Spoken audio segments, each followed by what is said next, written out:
Welcome to bird media. నేను మీ Pawan Krishnamurthy. Social media ఉంది కదా అని రాజకీయ పరంగానైనా ఇష్టం వచ్చినట్టు తప్పుడు వార్తలు వండి వారిస్తే, ఇష్టం వచ్చినట్టు పోస్టింగ్లు చేస్తే ఆంధ్రప్రదేశ్ పోలీసులు ఎక్కడా ఊరుకోవడం లేదు. డీజీపీ హరీష్ కుమార్ గుప్తా గారు చాలా స్పష్టంగా చెప్పారు. దాదాపు ఇప్పటివరకు 1341 కేసులు నమోదు చేశారని. దాంట్లో భాగంగానే వైఎస్ఆర్సీపీకి సంబంధించి సోషల్ మీడియాలో కీలకంగా వ్యవహరిస్తున్న పూడి శ్రీహరి అనేటువంటి మాజీ జర్నలిస్ట్ని, సజ్జల రామకృష్ణారెడ్డి గారికి అత్యంత సన్నిహితుడిని, జగన్మోహన్ రెడ్డి గారి హయాంలో ఆయనకి సిపిఆర్ఓ అంటే చీఫ్ పబ్లిక్ రిలేషన్స్ ఆఫీసర్గా పనిచేసినటువంటి పూడి శ్రీహరిని పోలీసులు అరెస్ట్ చేశారు. చిత్తూరులో ఆయనకి సంబంధించి కేసు నమోదైంది.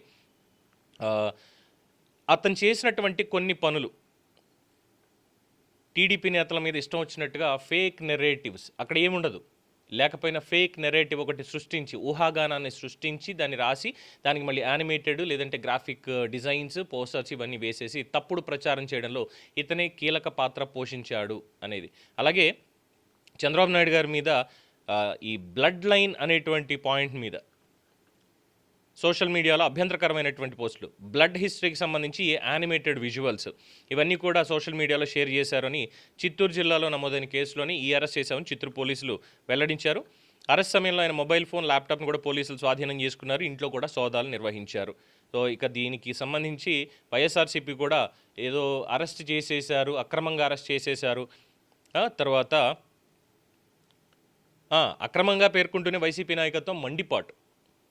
గత 5 ఏళ్లలో మరి మళ్ళీ పేర్లు చెప్తే రిపీట్ అవుతుంది తప్పితే కొత్తగా చెప్పుకోవడానికి ఏం లేదు. 5 ఏళ్లలో మీడియా మీద Jio number 2430 or 2130 I guess తీసుకొచ్చి మీడియానే బ్యాన్ చేశారు.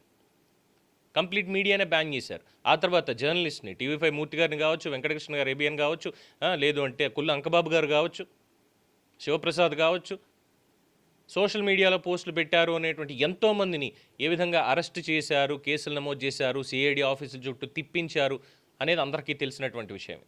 మరి ఇప్పుడు వచ్చి దీన్ని అక్రమం అంటున్నారు. అంటే వీళ్ళు ఈ ఫేక్ పోస్టులు ఇవన్నీ వీళ్ళు వేస్తే మాత్రం తప్పు లేదు, వాళ్ళని ఎవరైనా విమర్శిస్తే మాత్రం అరెస్ట్ చేశారు. ఇప్పుడు వచ్చి అధికారంలో లేకపోయినా మా ఇష్టం, మా నోటి దురద ఇలాగే తీర్చుకుంటాం అనేటువంటి విధంగా చాలా డెరగేటివ్గా పోస్టులు క్రియేట్ చేయడం, వాటిని సోషల్ మీడియాలో పబ్లిష్ చేయడం చేస్తున్నారు. ఇది ఏ రాజకీయ పార్టీ అయినా విమర్శ చేస్తే సద్విమర్శ చేయండి, ఆధారాలు ఉంటే బయట పెట్టండి. అంతేగాని ఈ ఫేక్గా ఇవన్నీ చేయడం అనేది మాత్రం అది 100% రాంగ్. అది ఎవరు చేసినప్పటికీ కూడా అందులో ఎటువంటి మొహమాటం లేదు. వాళ్ళు చేస్తే మంచిది, వీళ్ళు చేస్తే చెడు, ఇలా ఉండదు. తప్పు ఎవరు చేసినా తప్పే అవుతుంది అక్కడ. సో ఇక్కడ లేళ్ల అప్పిరెడ్డి గారు ఎమ్మెల్సీ, అలాగే మాజీ ఎమ్మెల్యే భూమన కరుణాకర్ రెడ్డి వీళ్ళందరూ తీవ్రంగా ఖండించేశారు మొత్తం. ఇక్కడ మరి భూమన్ గారు ఖండించడం అనేటువంటి దాన్ని ఎలా నవ్వాలో తెలియట్లేదు. శనీశ్వరుడి విగ్రహాన్ని పట్టుకుని అది విష్ణుమూర్తి విగ్రహం, అక్కడ మందు తాగుతున్నారు, అక్కడ ఇష్టం వచ్చినట్టు చేస్తున్నారు అని చెప్పి తిరుమలలో ఏ విధంగా ప్రాపగండా చేశారో మరి ఆయనకే తెలియాలి. తప్పుడు పోస్టులు పెట్టడాలు, తప్పుడు నెరేటివ్లు క్రియేట్ చేయడాలు అనేదానికి ఆయన సమాధానం చెప్పాలి అక్కడ. మరి ఇదే పూడి శ్రీహరికి సంబంధించి ఎన్ని తప్పుడు పోస్టింగ్లు పెట్టాడు ఏంటి అనేటువంటిది అందరికీ తెలిసినటువంటి విషయమే. గతంలో చంద్రబాబు నాయుడు గారి అరెస్టుకి సంబంధించి, అలాగే రామోజీరావు గారిని ప్రశ్నించినప్పుడు, మార్గదర్శి కేసులు సిఐడి వాళ్ళు వెళ్ళి ఆయన అనారోగ్యంతో ఉన్నప్పుడు ప్రశ్నించినప్పుడు కావచ్చు, అప్పుడు తీసుకొచ్చిన ఫోటోలు, వీడియోలు ఈయన ల్యాప్టాప్ నుంచే బయటకు వచ్చాయి. ఈ సిపిఆర్ఓ పూడి శ్రీహరి నుంచే బయటకు వచ్చాయి ఇవన్నీ కూడా. మీడియా వింగ్ చూసుకుంటాడు ఇప్పుడు రాష్ట్ర కార్యదర్శి మీడియా పరంగా కూడా వైఎస్ఆర్సీపీకి. సో వీళ్ళ పని ఏంటంటే వ్యక్తిత్వ హననం చేయాలి. ఈ స్క్రిప్ట్లు రాయడంలో కూడా మేబీ ఈయన పాత్ర ఏమైనా ఉంది లేదు అనేది కూడా పోలీసులు ముందు చెప్పాలి. చంద్రబాబు చేతిలో కత్తిపెట్టి గ్రాఫిక్లు వేయడం ఇలాంటివన్నీ ఆయనే చేసి మొత్తం అంతా కూడా బయట ప్రచారం చేశారు అన్నటువంటిది గుర్తించడం జరిగింది. చిత్తూరులోనే ఈ కేసు నమోదు చేశారు. ఈ ఫేక్ నెరేటివ్లు ఇవన్నీ కూడా అయితే ఇవి సొంతంగా చేశారా ఇంకోట అంటే లేదు, సొంతంగానూ ఆలోచనలు వచ్చాయి. అలాగే ఇచ్చినటువంటి నెరేటివ్ కూడా సజ్జల రామకృష్ణారెడ్డి వంటి సకల శాఖ మంత్రిగా ఉన్నారు కదా, షాడో జగన్మోహన్ రెడ్డి లాగా, అలాగా ఆయన ఏది చెప్తే అదే విధంగా అక్కడ నెరేటివ్ని ఎస్టాబ్లిష్ చేయాలి. తప్పు జరగకపోయినా తప్పు జరిగింది, ఇదిగో ఇలా చేసేశారు అనేటువంటిది ప్రతిదీ కూడా ఒక ఫేక్ ప్రాపగాండా క్రియేట్ చేయాలి. అమరావతి మీద జరుగుతున్నటువంటిది, పోలవరం మీద జరుగుతున్నటువంటిది, రాష్ట్రంలో అభివృద్ధి మీద, విశాఖపట్నం మీద జరుగుతున్నటువంటి ఫేక్ నెరేటివ్లు ఏవైతే తిప్పుతున్నారో వీటన్నిటికీ కూడా ప్రధాన కారణం సజ్జల రామకృష్ణారెడ్డి అండ్ కో, ఆయన కింద పనిచేసినటువంటి వాళ్ళని అందరికీ తెలిసిందే. అట్ ద సేమ్ టైం ఇక్కడ మొన్న హైకోర్టు వారు ఆగ్రహించినటువంటి తీరును గుర్తు చేసుకోవాలి.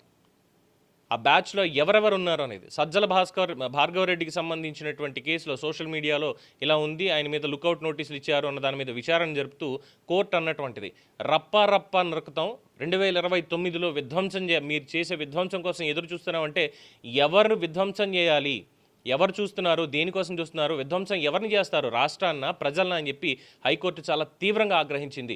పోలీసులు ఇక్కడ ఉదాసీనంగా ఉన్నారు కాబట్టే వీళ్ళు ఇలా రెచ్చిపోయారు, ఇది భావ ప్రకటన స్వేచ్ఛ కిందకి రాదు అని చాలా స్పష్టంగా చెప్పింది ఆ రోజు. ఇప్పుడు ఈ అరెస్ట్ని కూడా అందులో భాగంగానే చూడాలి తప్ప ఇదేదో కుట్రపూరితంగా చేశారు ఇంకోటని చూడడానికి వీలు లేదు according to the high court rule. ఇప్పుడు వీళ్ళొచ్చి గొంతేసుకుని హెబియస్ కార్పస్ పిటిషన్ వేసేస్తారు, ఇచ్చేసేస్తారు, వచ్చేసేస్తారు అంటే మరి గతంలో ఎన్ని హెబియస్ కార్పస్ పిటిషన్లు వేశారు. జస్టిస్ రాకేష్ కుమార్ గారి ఉదంతం అందరికీ తెలిసిందే కదా, ఆయన వెళ్ళిపోతూ చేసినటువంటి వ్యాఖ్యలు. ఆ రోజు జగన్మోహన్ రెడ్డి గారు అధికారంలో ఉన్నప్పుడు ఆయన తరఫున అంటే ప్రభుత్వం తరఫున లాయర్లు ఒక జడ్జిని పట్టుకుని ఏ విధంగా బెదిరించారు ఇదే విషయానికి సంబంధించి, ఈ హెబియస్ కార్పస్ అన్నటువంటి పిటిషన్కి సంబంధించి. మీరు విచారించడానికి లేదు, మీరు ఎలా విచారిస్తారు, అసలు ఈ కేసు మీరు ఉండడానికి వీలు లేదు, మీరు వెళ్ళిపోండి అని చెప్పి ఎంత బంబాడింగ్ చేశారో కోర్టులో తెలిసిందే. సో ఆ రకమైనటువంటి ఒక దమన నీతితోటి, ఒక విధ్వంసపు ఆలోచనలతోటి, వికృతపు ఆలోచనలతోటి ఈ నెరేటివ్లు ఇవన్నీ తీసుకుని వెళ్తూ ఉంటే మరి ఏమనాలి. తర్వాత రాష్ట్రపతి పథక గ్రహీత మాజీ ఐపీఎస్ ఏబి వెంకటేశ్వరరావు గారి మీద, ఆయన మీద దేశద్రోహ ఆరోపణలతోటి ఫేక్ న్యూస్ క్రియేట్ చేయడం, ఆ 5 ఏళ్ళు చేసినటువంటి దానికి ఈ పూడి శ్రీహరి వెనకాల ఉన్నది. ఆయన సస్పెన్షన్ చేయడం, ప్రభుత్వం ఇదంతా చేయడం, దేశద్రోహం చేశారు, పెగసాస్ ఇజ్రాయెల్ నుంచి కొని తీసుకొచ్చేశారు. జస్ట్ ఒక ఐపీఎస్ ఇమ్మీడియట్గా ఒక కంపెనీ నుంచి కొని తీసుకొచ్చేస్తూ ఉంటే ఎయిర్పోర్ట్లో కస్టమ్స్ వాళ్ళు కానీ, లేదంటే సెంట్రల్ డిఫెన్స్ మినిస్ట్రీ కానీ, ఇంటెలిజెన్స్ వాళ్ళు కానీ, ఐబీ వాళ్ళు కానీ, వీళ్ళెవ్వరికి అసలు ఇన్ఫర్మేషన్ ఉండదు, అలా తీసుకొచ్చేశారు, వాడేశారు, ఇదంతా చేశారని ఏం చెప్పుకొస్తారు అసలు. ఆయన సర్వీస్ మొత్తం చెడగొట్టారు. మరి ఇన్ని తప్పులు చేస్తే వీళ్ళని అరెస్ట్ చేయకుండా పిలిచి సన్మానించి శాలువా కప్పి దండేసి దండం పెట్టాలా? ఇష్టం వచ్చినట్టు చేస్తే పవన్ కళ్యాణ్ గారి మీద, చంద్రబాబు నాయుడు గారి మీద, లోకేష్ గారి మీద, ప్రతి ఒక్కళ్ళ మీద, తెలుగుదేశం పార్టీకి సంబంధించి, అలాగే బీజేపీ కొంతమంది నేతలకు సంబంధించి, జనసేన మహిళలకు సంబంధించి ఎన్ని తప్పుడు పోస్టింగ్లు క్రియేట్ చేశారు వీళ్ళు. ఆఖరికి షర్మిల గారిని కూడా వదలలేదు పాపం. షర్మిల గారి మీద కూడా తెలుగుదేశం పార్టీ ముసుగులో ఒక వైఎస్ఆర్సీపీ సానుభూతిపరుడు చేసినటువంటిది కానీ, అట్ ద సేమ్ టైం వైఎస్ఆర్సీపీలో ఉన్నటువంటి వాళ్ళు కానీ షర్మిల గారిని ఏ విధంగా ఇబ్బంది పెట్టారు, ఏ విధంగా ఇచ్చేశారు. ఆఖరికి జగన్మోహన్ రెడ్డి సైతం చెల్లిని విమర్శించినటువంటిది, పసుపు చీర కట్టుకొని చంద్రబాబు ఇంటికి పోయింది, చంద్రబాబు వదిలిన బాణం అని చెప్పి. ఈ నెరేటివ్ కూడా వీళ్ళు క్రియేట్ చేయబడి వీళ్లతో అయిందే. సో వీళ్ళకి ఏంటంటే క్యారెక్టర్ అసాసినేషన్ చేయడం తప్ప ఇంకొకటి ఏది లేదు. జగన్మోహన్ రెడ్డి భజన చేసుకోవాలి, మిగతా వాళ్ళందరినీ అమ్మనాబూతులు తిట్టాలనేటువంటి నెరేటివ్ తప్ప ఇంకోటి లేదు. మరి ఇలాంటి వాళ్ళని జర్నలిస్ట్ని ఎందుకు పిలవాలో నాకైతే తెలియట్లేదు. నాట్ ఓన్లీ మీ సమాజంలో ఎవరికి అర్థం కావట్లేదు. సో ఇప్పుడు అరెస్ట్ చేస్తే ఇతన్ని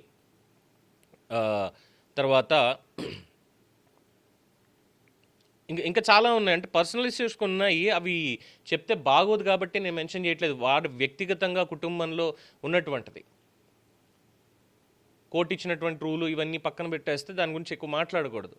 ఈ పూడి శ్రీహరి అనేటువంటి వ్యక్తికి ఒక టీవీ ఛానల్కి సంబంధించినటువంటి వాళ్ళతో ఉన్నటువంటి సంబంధాలు, అనుబంధాలు, వీటి గురించి మాట్లాడితే మళ్ళీ అనవసరంగా వాళ్ళ దారిలో మనం వెళ్తాం కాబట్టి దాన్ని పక్కన పెట్టేద్దాం. బట్ ఈ చేతుల్లో కత్తి పెట్టడాలు, రక్త చరిత్రలు, లేదంటే బ్లడ్ రిలేషన్ని, ఇంకోటని తప్పుడు నెరేటివ్లు, ఇవన్నీ కూడా చేసినటువంటిది ఆనాడు జగన్మోహన్ రెడ్డికి చీఫ్ పబ్లిక్ రిలేషన్స్ ఆఫీసర్గా, సిపిఆర్ఓగా ఉన్నటువంటి ఇదే పూడి శ్రీహరి సజ్జల రామకృష్ణారెడ్డి ఆదేశాలతోటి అని కేసు నమోదు చేశారు. ఇప్పుడు పోలీసులు అరెస్ట్ చేసి తాడేపల్లిలో ఆయన అరెస్ట్ చేసిన తర్వాత ఫోన్ని, ల్యాప్టాప్ని కూడా వాళ్ళు స్వాధీనం చేసుకొని సెర్చ్ చేయడం జరుగుతోంది. సో కోర్టు ముందు ప్రొడ్యూస్ చేస్తారు, కస్టడీకి తీసుకుంటారు, మొత్తం వివరాలన్నీ కూడా బయటకు వస్తాయి. ఎవరెవరు దీని వెనకాల ఉన్నారు, అలాగే ఈ సోషల్ మీడియా వింగ్కి సంబంధించి ఎక్కడెక్కడి నుంచి వీళ్ళు ఈ ఫేక్ నెరేటివ్స్ని క్రియేట్ చేసి ఇక్కడికి వదులుతున్నారు, అన్ని వివరాలు కూడా బయటకు వస్తాయి. అప్పుడు తప్పుడు ప్రచారానికి ఎండ్ కార్డ్ పడుతుంది అని చాలామంది అభిప్రాయం. చూద్దాం ఫర్దర్గా ఇందులో ఏ కోణాలు బయటపడతాయి అనేది. దీని మీద మీ అభిప్రాయం తెలియచేయండి. చూస్తూనే ఉండండి ది బర్డ్ మీడియా.